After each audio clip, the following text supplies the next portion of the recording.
The samurai did not introduce himself. Names mattered only before mastery. He circled Yamato in silence, each step measured, deliberate. "You are not training," he said calmly. "You are rehearsing failure." The words struck harder than steel. Yamato lowered his head. "I studied everything," he whispered. "That is why you are empty." The samurai lifted the wooden sword. "You built knowledge without a body. You planted ideas in unprepared soil. Tell me," he asked, "do you obey?" Yamato hesitated. That hesitation answered the question. "Come tomorrow before sunrise, if your ego survives the night." Dawn arrived colder than expected. Yamato waited, unmoving. "Today," the master said, "you begin a Shu. You will not think, you will not question, you will copy. Posture first, breathing next, movement last. Minutes stretched into suffering, legs burned, pride screamed. This is pointless," his mind protested. "Good," the master replied. "Pointlessness kills the ego."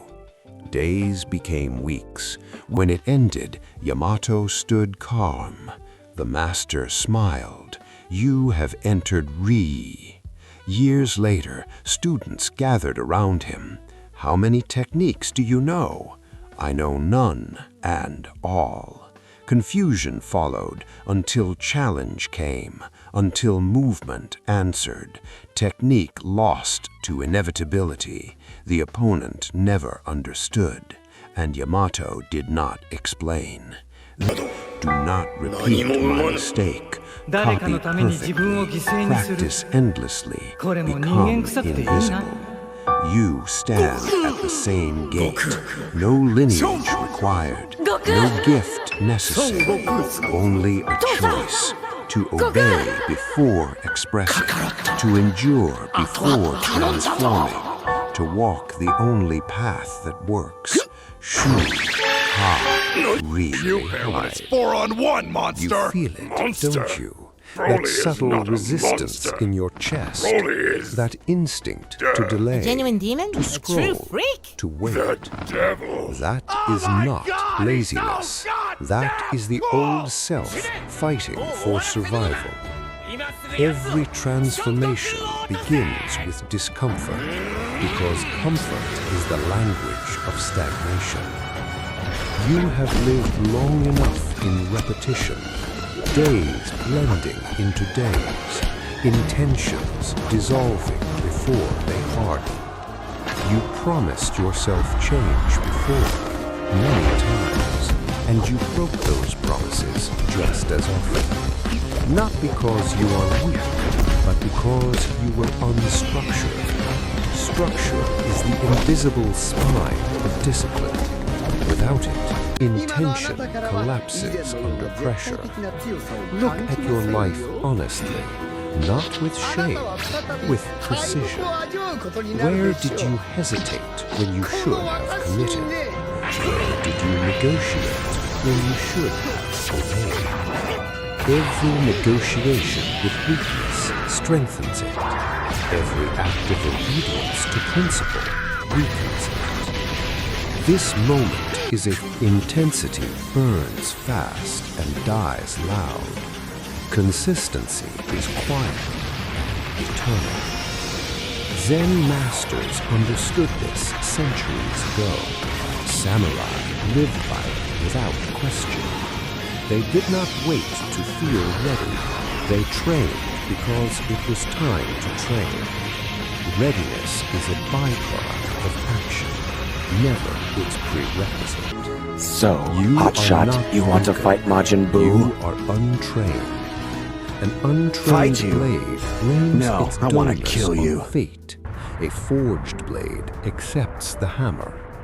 The hammer does not hate the evidence of incomplete systems. You relied on emotion. Emotion is weather. It changes without warning. Discipline is climate. It shapes everything beneath it. From this moment forward, emotion steps down, structure steps up. You no longer ask, "Do I feel like it?" You ask, "What is required?" This shift seems small. It is not. It separates amateurs from practitioners, practitioners from masters.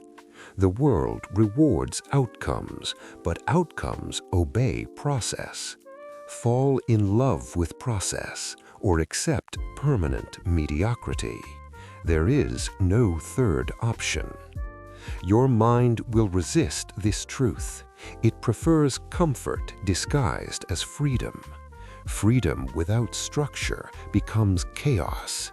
Structure creates a deeper freedom, a freedom where action is automatic, where excuses have no oxygen. This is the beginning of obedience, not to authority, to principle. Principles do not negotiate. They either govern or they are ignored. You have ignored them long enough. Today, you stop trying to feel inspired. You start behaving aligned. Alignment creates confidence. Confidence creates momentum. Momentum is fragile at first. Protect it with simplicity. Do less, but do it every day. The blade is not forged in variety. It is forged in repetition. Repetition reveals flaws. Flaws invite correction. Correction requires humility. Humility unlocks progress. Your ego will protest. Let it. Ego wants shortcuts. Mastery demands patience. You do not rise to your goals. You fall to your systems. So we begin at the base, the boring part, the unglamorous part. Show up again and again, even when no one is watching, especially then, because identity is built in private.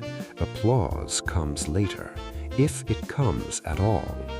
The samurai did not train for praise, they trained for inevitability. When the moment arrived, they did not rise to courage, they defaulted to training. This is what you are building now, a default, a self that acts without debate, moves without friction. The first days will feel heavy. That is normal.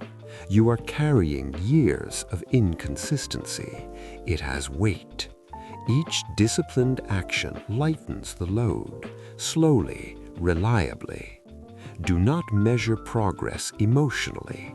Measure it behaviorally. Did you show up? Yes or no? That is the only metric that matters now. Perfection is irrelevant. Continuity is sacred. A flawed practice done daily beats a perfect plan abandoned weekly. Remember this. Write it if you must. The mind forgets. Systems remember. From this moment forward, you are no longer experimenting. You are committing. Not loudly, not publicly, internally. A quiet contract with yourself. One you will honor without witnesses. This is how identity shifts, not through declarations, through repetition. Every time you act, you cast a vote for the person you are becoming. Vote wisely. The forge is lit now. The fire is steady. Step forward. Continue. Say nothing. Do the work. The fire does not ask who you were yesterday. It only responds to what you place inside it today. You will notice something subtle now. Resistance will change its shape. At first, it was loud, obvious, heavy. Now it becomes clever. It whispers logic. It offers compromise. You've done enough for today. You can rest tomorrow. You deserve balance. This is not wisdom. This is decay wearing a suit. Discipline does not argue with logic. It ignores it. Logic explains reality. Discipline creates it. There will be days when your actions feel meaningless, days when nothing seems to improve, days when progress feels imaginary. These days matter more than the others, because they are the days where identity is forged, not rewarded. Anyone can act when results are visible. Few act when the path goes silent. Silence is the test. In Zen, silence is not absence, it is refinement. The monk sweeps the floor not because it is dirty, but because sweeping is the practice. You will begin to understand this soon, not intellectually, viscerally. Your body will start to move before your mind comments. Your routine will begin without negotiation. This is not obsession, it is alignment. People around you may notice first, they often do. They will say you are different, colder, calmer. They may misunderstand your quiet. Let them. Transformation rarely looks friendly from the outside. You are no longer chasing improvement. You are embodying standards. Standards do not fluctuate with mood. They endure. Your past self lived reactively, responding to pressure, emotion, circumstance. This new self operates proactively, moving according to principle. Principle does not ask how you feel, it asks who you are. And each day you answer with action. The mind will try to reclaim control. It will demand variety. Variety feels like freedom, but it fractures depth. Depth is born from repetition. Repetition sharpens perception.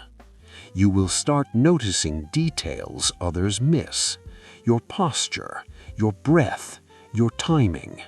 Small corrections will compound invisibly until one day they are no longer small. This is how mastery hides. It grows quietly. Do not rush this phase. Rushing is fear disguised as ambition. Fear wants reassurance.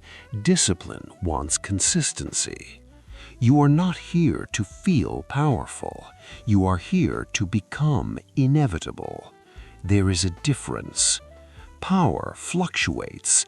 Inevitability endures. When a man becomes inevitable, his environment adjusts to him. Opportunities align. Resistance thins. Not because the world is kind, but because structure bends chaos. You are learning to bend chaos. Every repeated action sends a message inward. I am someone who does not retreat. Say it without words. Say it with behavior. There will be days you fail. Expect them. Failure is data, not identity. What matters is what follows.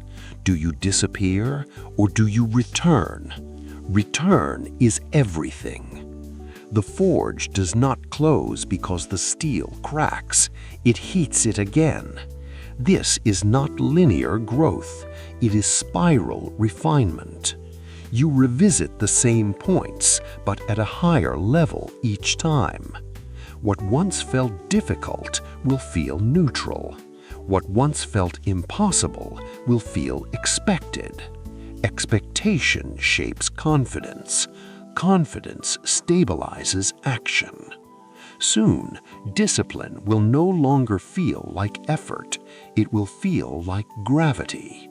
You will feel off when you don't act, restless, unaligned. This is the reversal point. Most people live forced by motivation. You will move pulled by identity. Identity is the deepest engine there is. Protect it. Avoid environments that weaken it. Avoid voices that mock consistency. They fear what they cannot maintain. Stay quiet. Stay precise. The path narrows now. That is a good sign. Wide paths attract crowds. Narrow paths forge masters. You are not becoming more intense. You are becoming more exact. Exactness is power without noise. You will notice time stretching, moments slowing. Presence sharpens perception. Perception sharpens action. This is where Zen lives, not in philosophy, in execution. Each breath becomes deliberate, each movement intentional. You are not escaping life, you are entering it fully. The old self thrived on stimulation. The new self thrives on clarity. Clarity simplifies decisions. Simplicity accelerates progress. Do not explain your process. Do not defend it. Explanation leaks energy. Silence concentrates it. Let results speak later. For now, let repetition speak. This is the middle fire, not the beginning, not the end. This is where most quit, which is exactly why you won't. Continue. Momentum no longer feels exciting now. It feels heavy. This is correct. Excitement is borrowed energy. Weight is owned strength. What you carry daily begins to shape your frame, not just physically, structurally. You wake up before the world stirs, not to win the morning, but to meet it without resistance. There is no rush anymore. Urgency has dissolved. Urgency belonged to the version of you that feared time. This version uses it. Time stops feeling like an enemy when your actions stop betraying you. You notice how little is required to stay ahead. Not brilliance, not intensity, just refusal to slip. Slipping is subtle. It begins with allowances. I'll skip this once. I'll do it later. I'll make it up tomorrow. Tomorrow is where discipline goes to die. So you remove tomorrow from your language. There is only now and repetition. Repetition builds rhythm. Rhythm builds calm. Calm is misunderstood. It is not softness. It is controlled violence without expression. The samurai does not shake before the duel, not because he lacks fear, but because fear has no leverage. Leverage comes from uncertainty. You have removed uncertainty. Your routine is no longer a tool. It is a boundary. Boundaries protect energy. Energy fuels clarity. Clarity sharpens judgment. Judgment preserves momentum. This chain is fragile if you romanticize it, so you don't. You keep it plain, almost boring. Boredom is a sign you are past dependence on stimulation.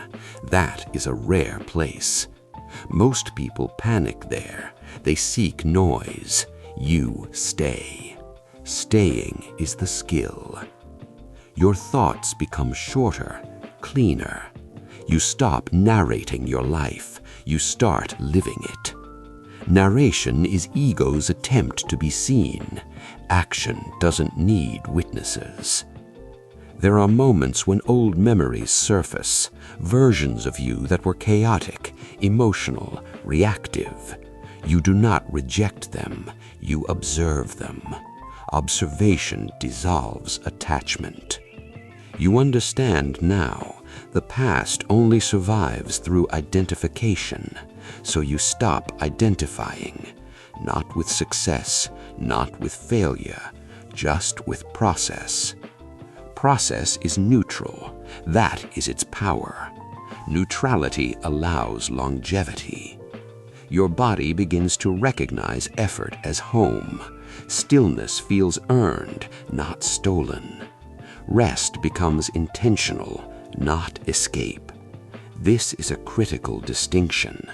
Escapist rest weakens discipline. Intentional rest reinforces it. You rest to return sharper, not softer. Others may call you extreme. They always do. Extreme is their word for consistency they cannot sustain. You no longer correct them. You conserve energy. Energy is currency now. You spend it only on what compounds. Distractions lose flavor, not because you are deprived, but because your nervous system has recalibrated. Cheap pleasure no longer satisfies a refined system. You crave precision, depth, completion.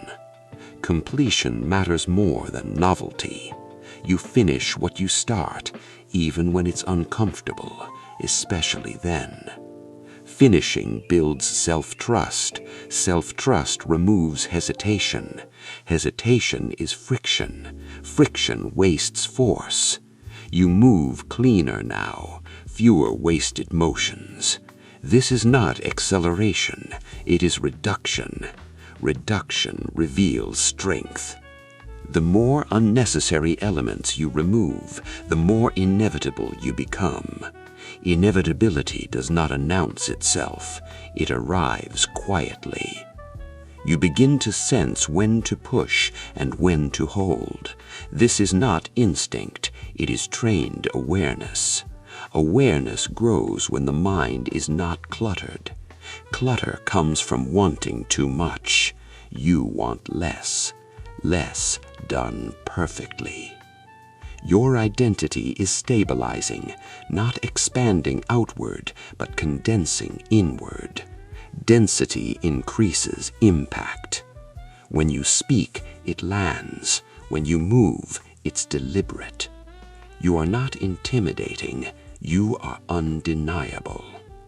This stage is dangerous only if you seek validation, so you don't. Validation externalizes control. You have internalized it. You mark progress privately. No celebration, no confession, just quiet acknowledgement. This is the discipline Musashi spoke of without poetry, the discipline that survives solitude. You are no longer becoming disciplined, you are maintaining it. Maintenance is harder than creation and more valuable. Because anything can be built once, few things endure. You are training for endurance, and endurance is not dramatic, it is relentless. Continue. The silence deepens before you notice it. Not the absence of sound, but the absence of internal resistance. There is less debate now, less negotiation. You act, then you move on. Action has lost its emotional charge. It is no longer a statement, it is a function. This is where most people never arrive. They confuse passion with power. You have learned the difference. Passion spikes, power stabilizes. Your days no longer feel heroic, they feel inevitable. You wake, execute, recover, repeat. No ceremony, no self-talk. The mind stops asking, "Do I feel like it?" because the answer is irrelevant. Feeling is weather. Discipline is terrain. You stand on terrain. There are days when motivation disappears entirely. Nothing feels inspiring. Nothing feels meaningful. And yet, everything still gets done. This is the mark of transition. You are no longer powered by desire. You are powered by alignment. Alignment means nothing pulls you apart.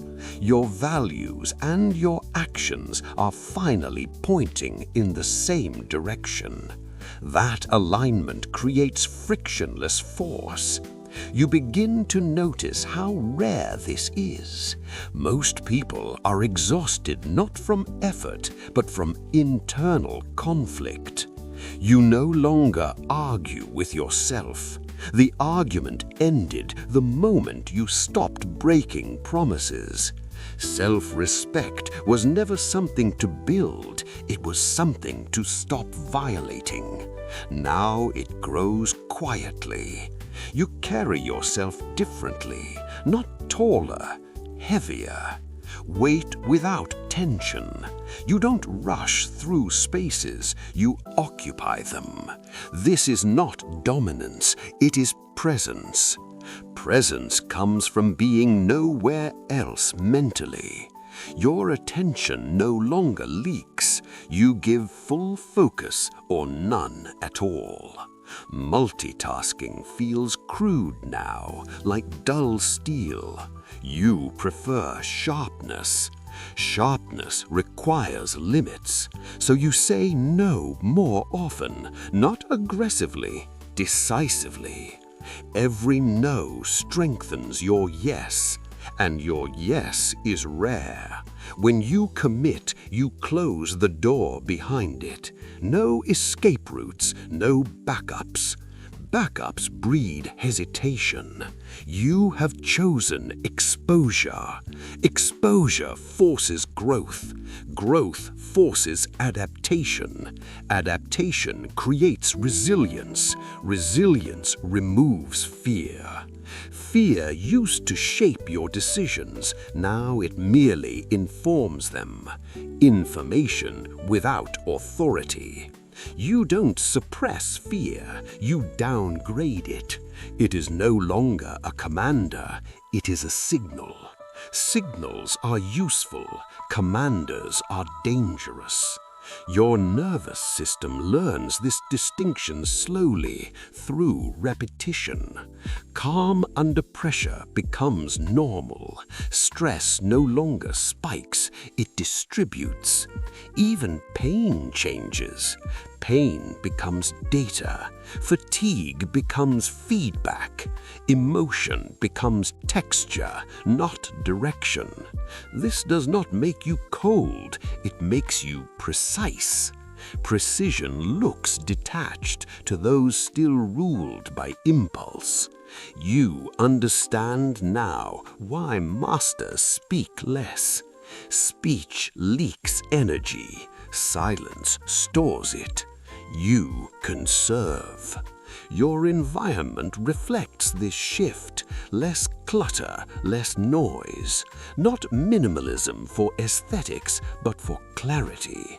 Clarity is addictive. Once tasted, you protect it fiercely.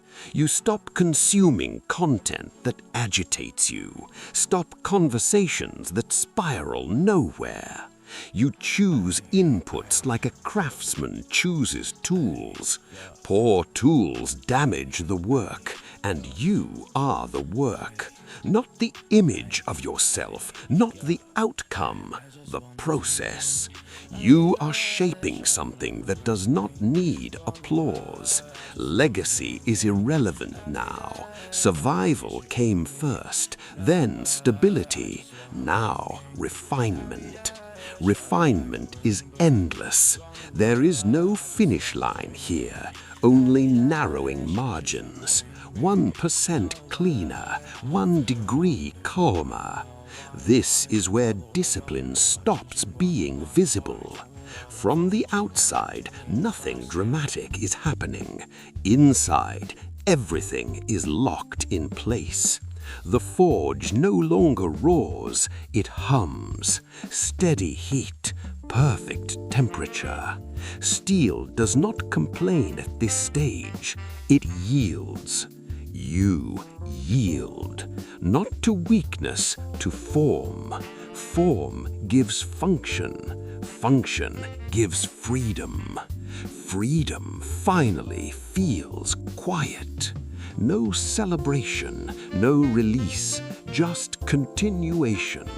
You do not ask what comes next, you already know. Tomorrow will look like today, and that is the victory. Time no longer feels like something chasing you. It moves beside you now.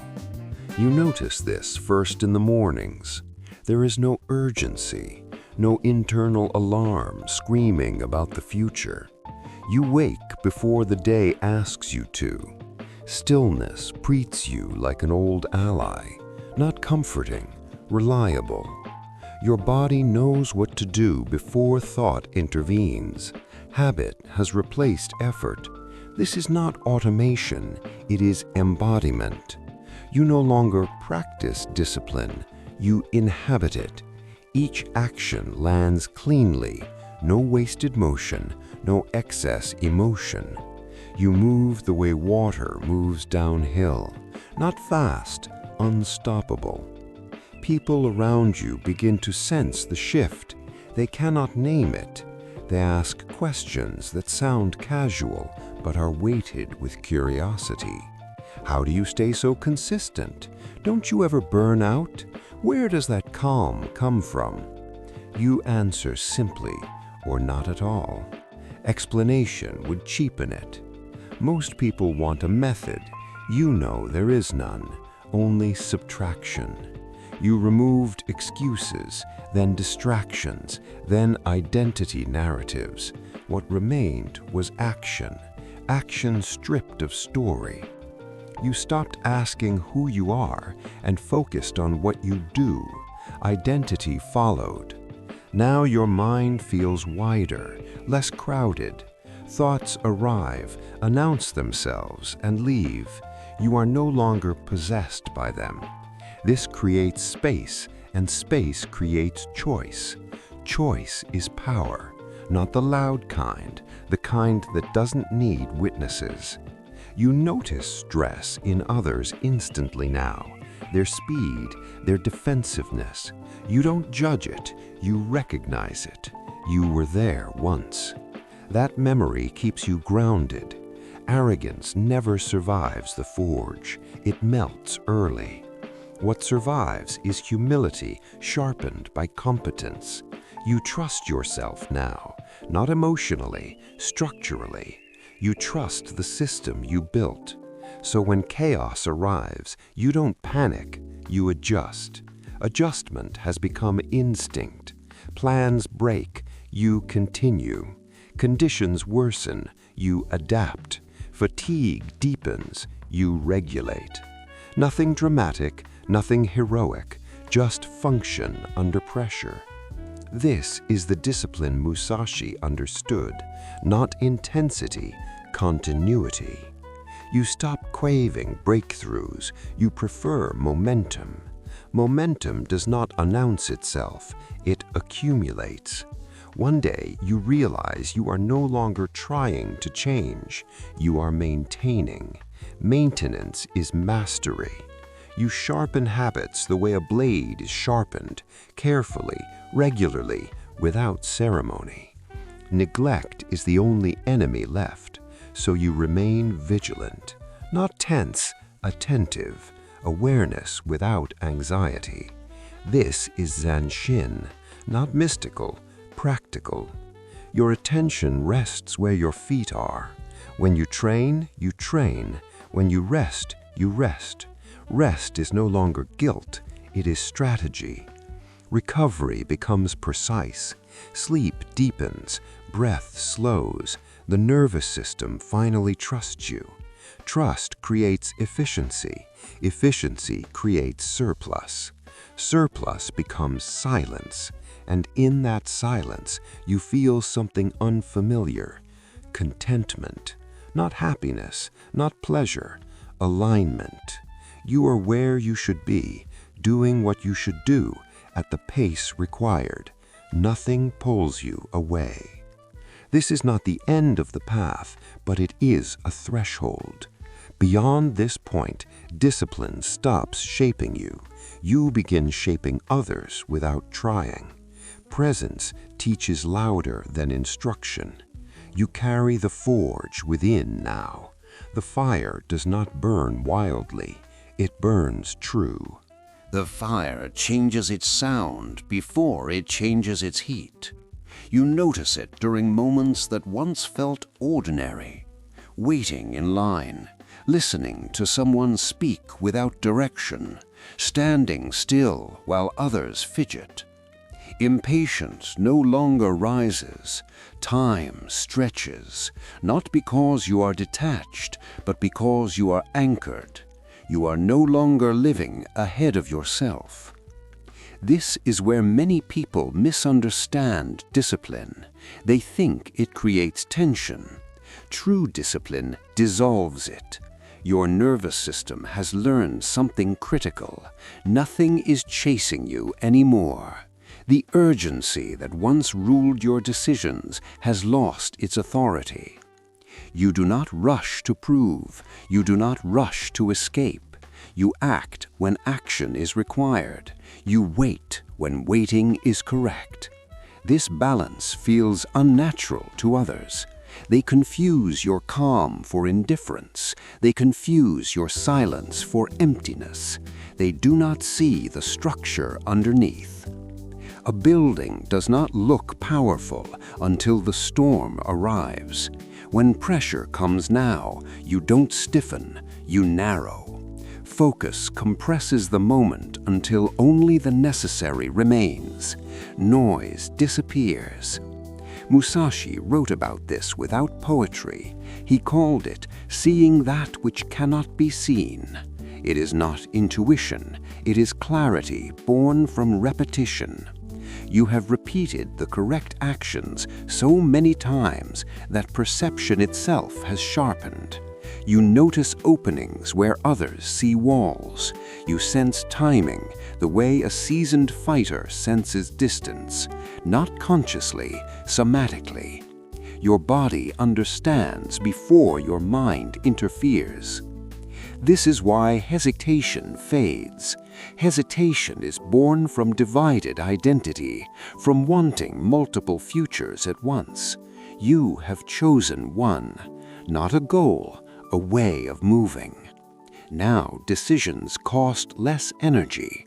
You no longer debate your values, they are enacted daily. This frees enormous mental bandwidth. Creativity returns, not the chaotic kind, the precise kind. Ideas arrive formed. They do not beg for attention. You select them calmly. You discard them easily. Attachment weakens, ego thins, not because you rejected ambition, but because ambition stopped owning you. You pursue mastery, not validation. When praise comes, you acknowledge it. When criticism comes, you evaluate it. Neither stays long. Your self-image has stopped oscillating. Stability replaces confidence. Confidence depends on outcomes. Stability depends on process. You have committed to the process. This is why failure no longer feels fatal. It feels informational. Loss becomes data. Pain becomes feedback. You don't romanticize suffering. You utilize it. Musashi did not seek hardship. He simply did not avoid it. You adopt the same posture, neutral toward discomfort, alert to its lessons. You begin to realize something unsettling. Many people suffer unnecessarily, not because life is cruel, but because they refuse structure. They call it freedom. You see it as fragmentation. Discipline did not cage you, it integrated you. Mind, body, time aligned. This alignment produces a quiet authority. You don't dominate rooms, rooms adjust to you. Not through fear, through coherence. People feel safer around someone who is not internally divided. They sense reliability, even if they can't explain why. You speak less now. Words feel heavier. You choose them carefully. Silence is no longer awkward. It is functional. You let conversations breathe. Listening becomes active. This changes your relationships. Some deepen, some dissolve. Not through conflict, through divergence. You are no longer compatible with chaos disguised as passion. You don't argue about it. You move on. This too is discipline, choosing where not to invest. Energy is finite. You guard it without guilt. This makes you seem colder. You are not. You are precise. Compassion without boundaries is leakage. You offer presence, not rescue. Responsibility, not sympathy. This is how strength spreads without force. You are no longer obsessed with becoming better. You are committed to becoming exact. Exactness refines everything: movement, speech, intent. Life becomes simpler because you stopped multiplying options. One path, walked daily. No drama, no announcements, just forward motion. And you sense it now, the next shift approaching. Not louder, deeper. The forge does not announce its final temperature. You recognize it only when metal stops resisting. This phase feels quieter than the last, almost empty. Many mistake this emptiness for loss. It is not. It is subtraction completed. What remains is not motivation, not discipline as effort, but alignment as default. You no longer ask, "Should I do the work?" That question has dissolved. Action happens the way breath happens, not forced, not delayed. You begin to notice how rarely others are present. They are always elsewhere, in outcomes, in comparisons, in imagined futures. You are here. This gives you an unfair advantage, not because you move faster, but because you move without drag. Friction has been removed internally. Your past no longer negotiates with your present. Your future no longer intimidates it. Time becomes cooperative. This is what Musashi meant by emptiness, not nothingness, but no excess. No excess thought, no excess emotion, no excess identity, only function. When conflict appears, you do not escalate, you reduce. You find the single pressure point where effort matters and ignore the rest. Most battles are lost because people fight everywhere at once. You fight nowhere unnecessary. This precision unnerves opponents. They expect reaction. They meet stillness. They expect noise. They meet timing. By the time they understand what happened, it has already passed. Victory no longer excites you. Defeat no longer defines you. Both are transient. What remains constant is form. You maintain your form regardless of conditions. Rain does not change it. Fatigue does not distort it. Praise does not inflate it. This consistency creates something rare. Trust in yourself. Not hope, not belief. Trust. You know what you will do tomorrow, and the next day, and the day after. There is no drama in this knowledge, only relief. Anxiety depended on uncertainty. You removed it. Now, when life introduces chaos, it feels external, not internal. You engage selectively. You withdraw cleanly. This is mastery over engagement. Musashi called this being in rhythm with the world, not opposing it, not surrendering to it, matching it. When the world accelerates, you simplify. When it slows, you deepen. You are no longer shaped by circumstance. You shape your response to it. This is the final transformation, not becoming extraordinary, becoming inevitable. You do not need witnesses. You do not need validation. Your path confirms itself daily through execution. The forge is no longer a place you visit. It is the way you live. And now, nothing essential can be taken from you. And now, nothing essential can be taken from you. Not your discipline, not your patience, not the quiet strength you built through repetition when no one applauded. Circumstances may shift, outcomes may change, and external rewards may come or go, but what you have forged internally is permanent. You are no longer dependent on inspiration, approval, or perfect conditions. You have learned how to show up, how to endure boredom, how to return to the basics without resentment, and how to move forward even when progress is invisible. This is the real transformation, not the skill itself, but the person capable of mastering any skill. From this point forward, the path will continue to unfold, sometimes slowly, sometimes suddenly, but always forward. You will recognize the work when it appears, and you will meet it without hesitation. There is nothing left to chase, nothing left to prove. You have entered the way, and once entered, it never truly leaves you.